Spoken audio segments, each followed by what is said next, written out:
As I said on Friday, I expected a lot more banks to fail in the coming week had the government done the right thing and allowed the Silicon Valley Bank to fail. And I mentioned on Friday that there was no way this was an isolated event, that more banks would follow. And sure enough, over the weekend, another bank, Signature Bank, also failed, that is now owned by the government through the FDIC. So that makes 3 banks that have failed. All these banks, very related to tech and crypto and things like that, but they're not unique in what they've done.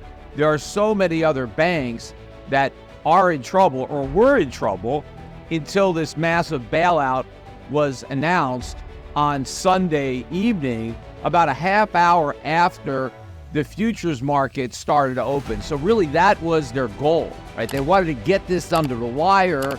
It was, the 9th hour. They wanted to make sure the markets got the good news that the government was going to do this big bailout. Of course, everybody is claiming that it's not a bailout. Listen to President Biden, gave a speech today, and all these minions are out there.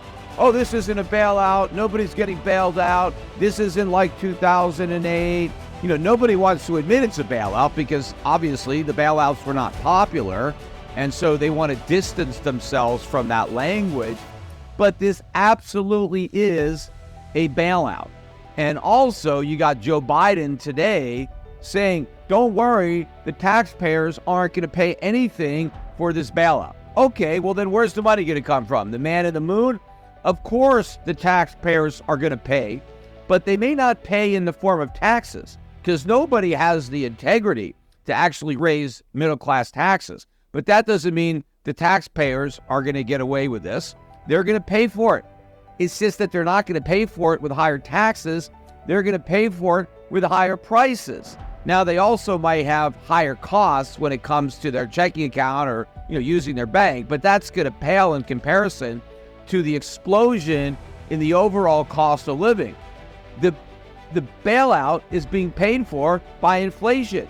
In fact, as far as I'm concerned, today marks the return to quantitative easing. So we are now officially in QE5, and I expect the Fed's balance sheet to go up from here. By the end of the year, it's going to be above 10 trillion. It's going to be much higher than it was when they started quantitative tightening. They started it, but they can't finish it. That's another one of the predictions that I made. I also predicted that if the Fed tried to raise rates high enough to fight inflation, before they succeeded in bringing down the inflation rate, they would bring down the economy, and that's exactly what happened. It's amazing. So many people out there were debating whether or not the Fed could pull this off without even causing a recession. People were talking, would it be a hard landing or soft landing or no landing? I mean, even a week ago, Powell was talking about how great the economy was, how strong the labor market was. Yeah, we're going to keep on hiking rates and no problem.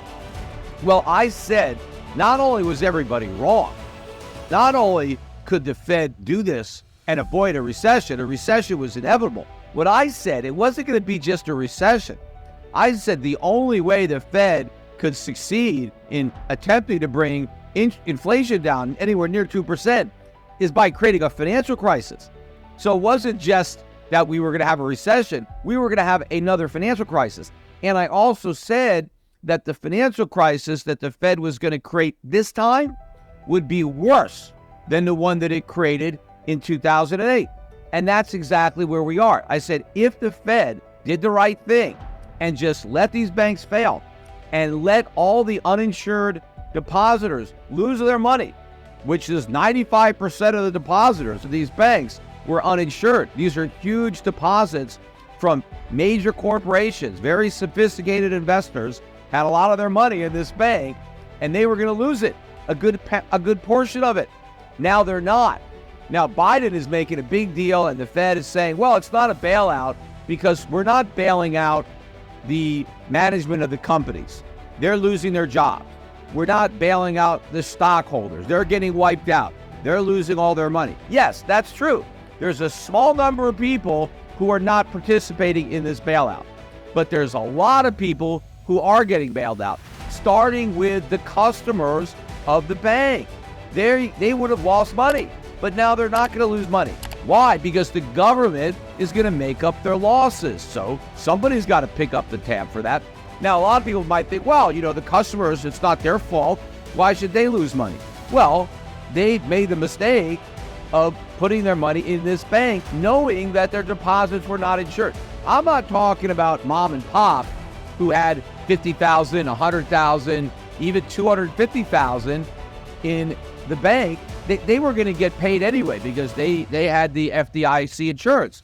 Of course, that was a mistake. There should be no FDIC insurance. That was just another bad policy of the New Deal, courtesy of FDR, because of the Depression. You had all these bank failures during the Depression. But as I mentioned on my last podcast, with all those failures, it was only about 2% of the bank deposits that got lost. That was nothing compared to what's getting lost now every year with inflation. Remember, we didn't even have any inflation back then. We had deflation.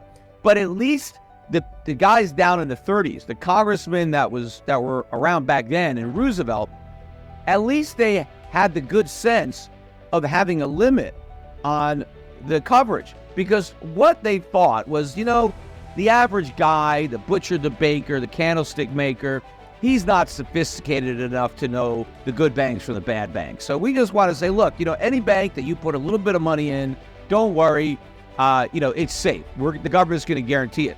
But for all the larger depositors, corporations, more sophisticated, knowledgeable, you guys need to be the cops here. You need to police these banks and only put your money in the sound banks and avoid the unsound banks. And, the little guys can kind of ride on your coattails maybe if they even care. But they thought that the moral hazard wasn't going to be that bad because only a small percentage of the deposits were covered.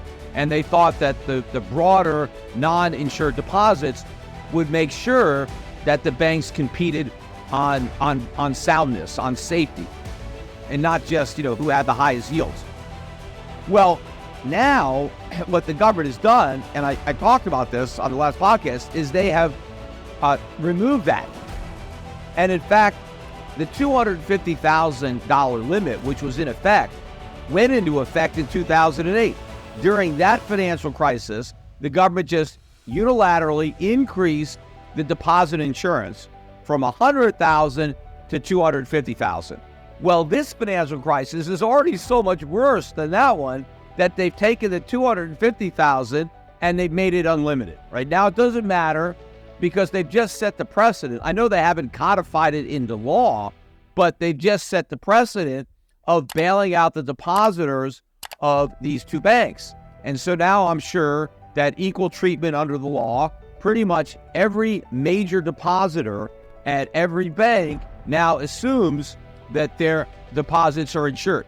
So with the wave of a wand, the government just took on an extra $7 trillion in unfunded liabilities, because I think there's about $7 trillion of bank deposits that were uninsured. So now the total number of insured bank deposits is $18 trillion, and the American taxpayer, non-taxpayer, it doesn't matter, you're an American citizen, you are on the hook for this.